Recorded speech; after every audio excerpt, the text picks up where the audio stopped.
सरू सीरियल में आ गया है एक बहुत बड़ा ट्विस्ट दोस्तों। जी हाँ, सरू बन गई है बजाज एम्पायर की मालकिन। जी हाँ, पिछले एपिसोड में आपने देखा सरू ने सबके सामने अपनी असली पहचान दिखाई और चंद्रकांत ने उसे अपनी बेटी स्वीकार किया। अब सरू बन गई है बजाज एम्पायर की मालकिन, लेकिन अनिका और कामिनी ये हार कभी नहीं मानने वाली। बजाज हवेली में बड़ा जश्न था। सब सर्वेंट, सब स्टाफ और सब रिश्तेदार सरू को मालकिन जी कहकर सलाम करते रहे। चंद्रकांत खुद उसके पास खड़ा था गर्व के साथ और कहता है, आज से ये एम्पायर की जिम्मेदारी मेरी बेटी सरू के कंधों पर है। सरू ही बजाज परिवार की असली वारिस है। सभी लोग ताली बजाते हैं। अन्नपूर्णा दादी, जो अब हॉस्पिटल से वापस आने की तैयारी में है, वीडियो कॉल पर सरू को आशीर्वाद देती है। अनिका गुस्से में लाल हो गई जब उसे पता चला कि सरू अब उसके रूम में रहेगी और बोली, नहीं ये पॉसिबल नहीं है, ये मेरा रूम है, मैं यहाँ सरू के साथ नहीं रह सकती।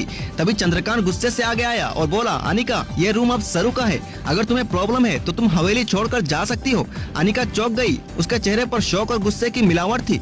सरू मुस्कान के साथ आराम से बेड पर बैठी और बोली, देख अनिका, अब इस कमरे की असली मालकिन मैं हूँ, तू चाहे तो मुझे रूममेट की तरह ट्रीट कर, वरना मुझे कोई फर्क नहीं पड़ता। उस रात अनिका ने चैन की नींद लेने की कोशिश की, लेकिन सरू के दिमाग में थोड़ा बदला और मस्ती चल रही थी। सरू ने एक ग्लास में पानी भर के अनिका के चेहरे पर फेंक दिया। उठो प्रिंसेस, बजाज एम्पायर के असली मालकिन के रूम में सोना है तो डिसिप्लिन फॉलो करना पड़ेगा। अनिका चीख उठती है, सरू मैं तुझे छोड़ूंगी नहीं। अब अनिका के दिल में एक नफरत का तूफान चल रहा था। उसने अपने आप से वादा किया, बस अब सरू जिंदा नहीं बचेगी। इस एम्पायर तो क्या, एक पल की जिंदगी भी नहीं मिलेगी उसे। उस रात जब सरू सो रही थी, अनिका चुपके से उसके पास गई। उसने एक तकिया उठाया और सरू के मुंह पर दबा दिया, जोर से उसकी सांसें रोकने के लिए। लेकिन जैसे ही तकिया हटा, अनिका शॉक हो गई। ये क्या सरू? बेड पर सरू थी ही नहीं, सिर्फ एक ब्लैंकेट और तकिया पड़ा था। तभी पीछे से सरू की आवाज आई, वाह अनिका, मुझे पता था तू किस हद तक गिर सकती है, इसीलिए मैं पहले से ही तैयार थी। अनिका के चेहरे पर शौक और डर दोनों आ गए।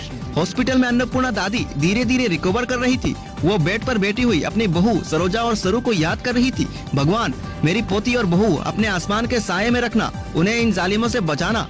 उधर कामिनी और उर्मिला एक अंधेरे कमरे में बैठे थे, गुस्से में, खालीपन के साथ। कामिनी ने मेजा पर मुक्का मारा और बोली, अब अनिका का गुस्सा उससे और पागल कर रहा है, लेकिन असली चाल तो हमें चलनी होगी।